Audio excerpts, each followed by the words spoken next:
শেষ পর্যন্ত গুঞ্জনই সত্যি হলো। 11 দলীয় নির্বাচনী সমঝোতা জোটে থাকছে না জোটের অন্যতম উদ্যোক্তা ইসলামী আন্দোলন বাংলাদেশ। রাজনীতির মাঠ যখন এই আলোচনায় সরগরম, ঠিক তখন রাজধানীর পুরানা পল্টনে নিজ কার্যালয়ে শুক্রবার সংবাদ সম্মেলনের আয়োজন করে দলটি।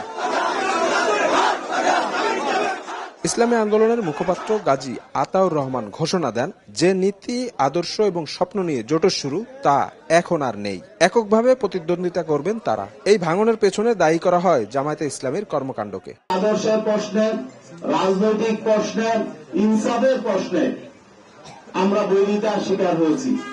সেজন্য আমরা আজকে আপনাদের সামনে ঘোষণা দিতে বাধ্য হচ্ছি যে ইসলামী আন্দোলন বাংলাদেশ 268 জন সংসদ সদস্য প্রার্থী এখনো পর্যন্ত মাঠে কাজ করছেন।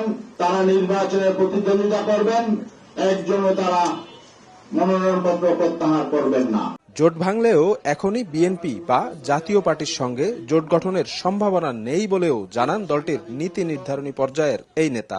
নিজেদের মধ্যে ভাগাভাগির নির্বাচন এবং সিলেকশনের নির্বাচন, এটা আমরা চাই নাই, মানুষ এটা চায় না, কিন্তু আমরা সেই আশঙ্কা করছি।